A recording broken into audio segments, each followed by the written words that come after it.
जय गुरुदेव। गुरुर्ब्रह्मा गुरुर्विष्णु गुरुदेवो महेश्वरः। गुरुः साक्षात् परम ब्रह्म तस्मै श्री गुरुवे नमः। अर्चनी वंदनी प्रातः स्मरणी परम पूजनीय गुरुदेव के चरणों में बारंबार वंदन कर आरंभ करते हैं। ज्योतिष शास्त्र का अध्ययन चल रहा है और उसके अंतर्गत अपन ने अभी तक ज्योतिष, त्रिस्कंद ज्योतिष, उसके अंतर्गत हम होरा शास्त्र का अध्ययन कर रहे हैं और उसमें हमने नक्षत्र, राशियां और ग्रह, इनके गुण स्वरूप को देखने का प्रयास किया। 27 नक्षत्र होते हैं अश्विनी आदि, 12 राशि होती हैं मेष आदि, और 9 ग्रह होते हैं सूर्य आदि। ये हम देख चुके हैं।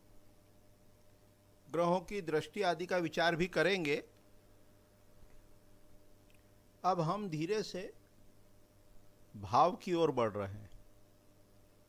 तो आज से अपन भाव को देखने का, भाव को हाउस भी कहते हैं, उसको देखने का, समझने का प्रयास करेंगे। धीरे धीरे आज थोड़ा सा आगे बढ़ेंगे। तो पूर्व दिशा में जो राशि उगती है, सरफेस पे आती है, उसको लग्न कहते हैं। लग्न और लग्न का तात्पर्य है प्रथम भाव। लग्न यानी फर्स्ट हाउस। जैसे कोई हॉरोस्कोप जब देखेंगे, कोई हॉरोस्कोप जब हम देखते हैं तो जो पूर्व दिशा है उसमें जो राशि उगती है या रहती है उसको लग्न कहते हैं। तो जैसे ये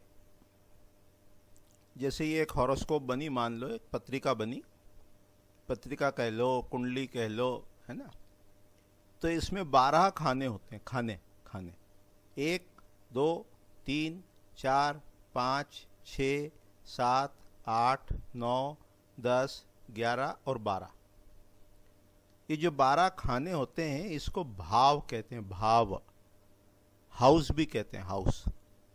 तो ये पहला भाव, दूसरा भाव, तीसरा भाव, चौथा भाव, पांचवा भाव, छठा भाव, सातवां भाव, आठवां भाव, नवा भाव, 10वां भाव, 11वां भाव और ये 12वां भाव।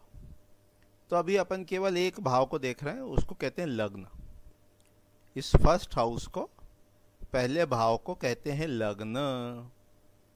और पूर्व दिशा में जो राशि होती है, ये पूर्व दिशा है। ये पूर्व है, क्लॉकवाइज गए तो ये दक्षिण है, ये पश्चिम है और ये उत्तर दिशा है। सर्कुलर फॉर्म में देखेंगे तो ये पूर्व है, ये दक्षिण है, ये पश्चिम है और ये उत्तर दिशा है।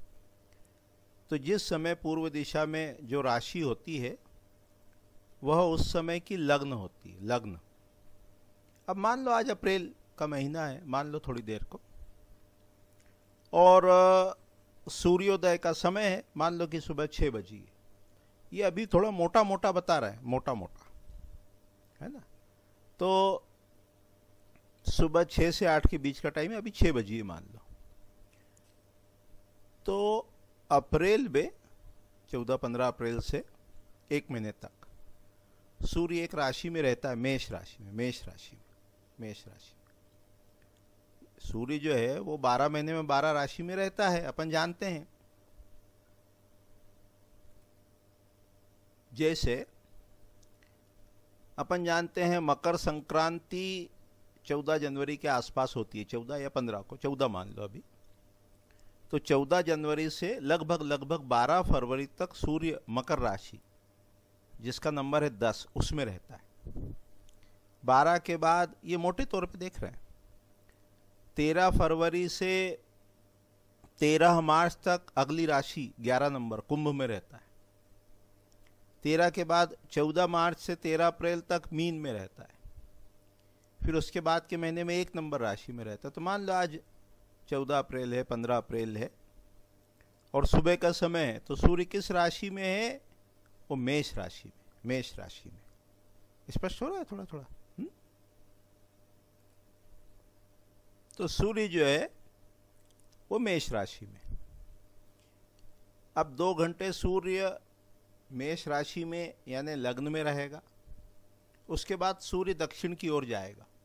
2 घंटे बाद सूर्य, 2-2 घंटे सब में रहेंगे, 12 भाव हैं और मान लो 24 घंटे हैं, है ना, पूरी ये साइकिल लगाएगा। तो सूर्य जो मेष राशि में है वो एक महीने रहेगा, अभी एक ही दिन की बात कर रहे हैं। तो सूर्य 6 बजे से 8 बजे तक, ये सब रफ कैलकुलेशन है, वो फर्स्ट हाउस में रहा। 2 घंटे बाद स्थिति बदली, क्योंकि सूर्य को दक्षिण की ओर जाना है, वो राशि और सूर्य दोनों ऊपर उठते जा रहे हैं। तो अब क्या बना, 2 घंटे बाद की स्थिति क्या हुई कि सूर्य जो है वो रहेगा तो मेष राशि में ही, और सूर्य आ गया यहाँ, उसके बाद के 2 घंटे में यहाँ, फिर यहाँ, फिर यहाँ, ऐसे सूर्य पूरा घूमता रहेगा। शाम को यहाँ आ गया पश्चिम दिशा में, दोपहर को यहाँ है, शाम को यहाँ है सूर्य, मिडनाइट में यहाँ है, फिर अगले दिन सुबह फिर सूर्य यहाँ आएगा। आराम से समझे, धीरे धीरे समझे।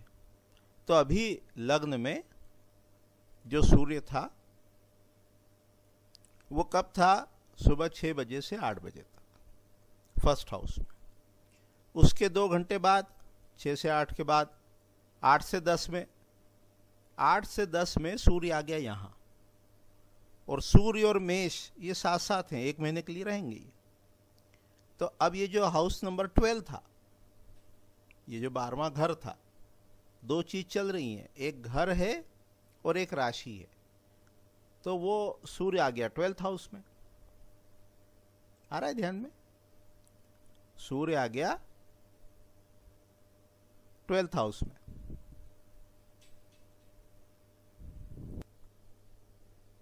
तो अगले 2 घंटे में, अगले 2 घंटे में सूर्य आ गया 12th हाउस में, 8 से 10 में। उसके बाद सूर्य और आगे बढ़ा 10 से 12 में, वो 11th हाउस में आया। उसके बाद 12 से 2 में जो सूर्य है वो दक्षिण दिशा में आ गया। सुबह 12 से 2 में वो आ गया दक्षिण दिशा में, है ना, ये 10th हाउस में। फिर वो आगे बढ़ा अगले 2 घंटे में, तो वो आ गया 9वें घर में, यहां पर आ गया 2 से 4 में, और 4 से 6 में वो यहां 8th हाउस में आया। उसके बाद शाम को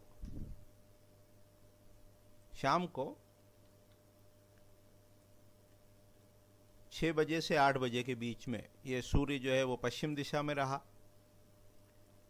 7th हाउस में आया। उसके बाद सूर्य 6th हाउस में आया रात को 8 से 10 में। उसके बाद सूर्य 5th हाउस में आया 10 से 12 में, रात को 10 बजे से 12 बजे के बीच में सूर्य यहाँ है। और मिडनाइट में, मध्य रात्रि में 12 से 2 के बीच में सूर्य जो है वो 4th भाव में है। फिर 2 से 4 उसमें जो सूर्य है वो 3य भाव में है, 2 बजे से, रात को 2 बजे से 4 बजे के बीच। और 4 से 6 सुबह कह लो, रात्रि का अंतिम प्रहर के आसपास का समय कह लो, तो 2nd हाउस में है। और अगले दिन सुबह फिर 6 से 8 में सूर्य जो है वो आपका लग्न में या 1st हाउस में है ना। ये सुबह 4 से 6 में सूर्य जो है वापस लग्न में आया। तो इस प्रकार 2-2 घंटे में ये सूर्य अलग अलग भावों में रहता है।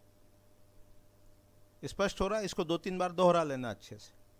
अब जैसे कोई हॉरोस्कोप अपने सामने आई, अपने पास आई, तो अपन केवल सूर्य को देखकर कि सूर्य किस भाव में है, किस भाव में है, अपन ये पता लगा सकते हैं कि उस व्यक्ति का या जिस समय की ये पत्रिका बनी है उसका समय क्या है। जैसे मोटा मोटा ये देखो तो जैसे अपन ने मान लो एक लाइन खींच दी, तो यदि सूर्य इधर है इसका मतलब दिन है, सूर्य इधर है इसका मतलब रात्रि का समय है। थोड़ा ध्यान में आ रहा है? ये इधर शाम है, ये मिडनाइट है, फिर ये पूरा एरिया है रात का। इधर जो है वो दिन है, ये दोपहर है, ये दोपहर है, ये मिडनाइट। तो आज की इकाई में, आज के पाठ में अपन ने क्या समझा, क्या जाना कि 12 भाव होते हैं। पहला भाव, दूसरा भाव, तीसरा भाव, चौथा भाव, पांचवा, छठा, सातवां, आठवां, नवा, 10वां, 11वां और 12वां, ये 12 भाव होते हैं, ये हाउस होते हैं। और प्रथम भाव को लग्न कहते हैं, लग्न, लग्न। और ये लग्न किस प्रकार बनती है, तो पूर्व दिशा में उदित राशि को लग्न कहते हैं।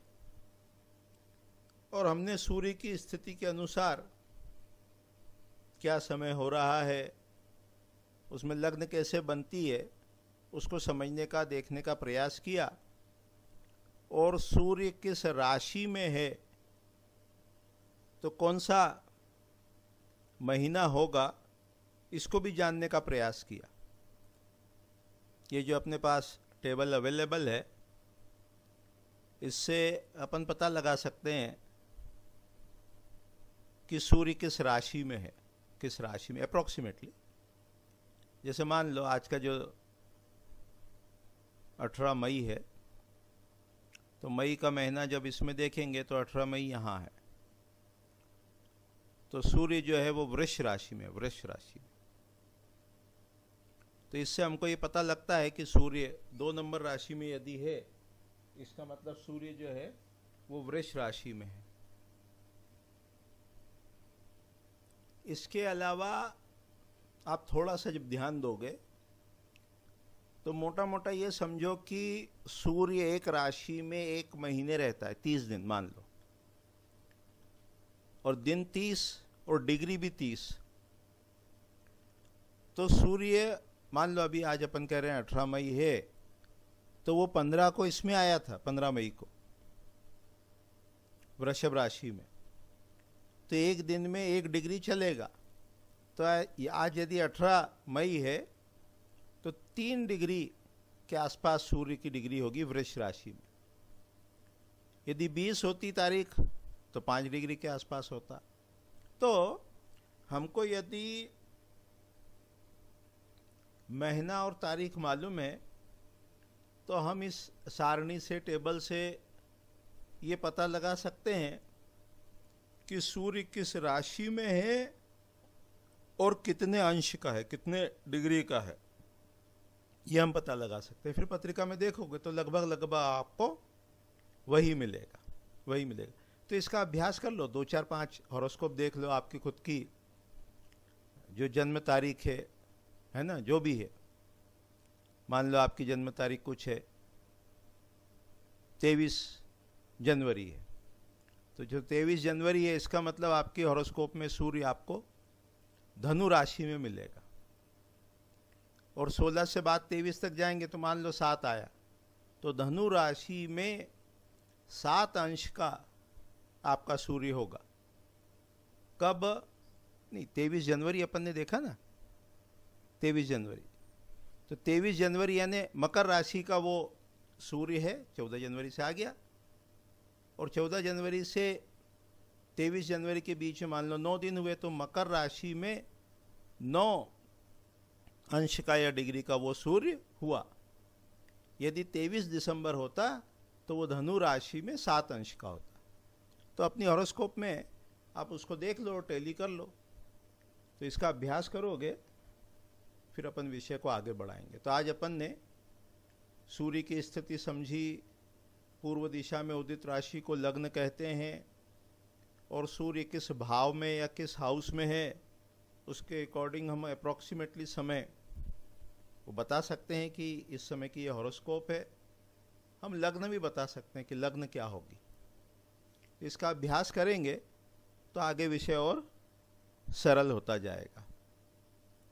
आगामी पाठ में, इकाई में हम ये देखने का प्रयास करेंगे कि किस भाव से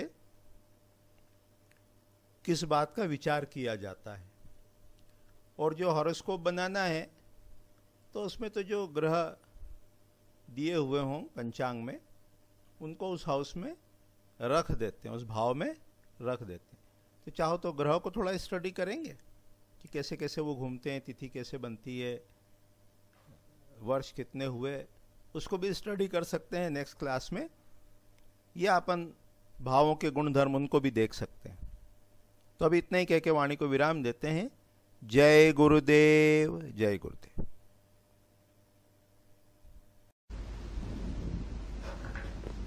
ओम शांति।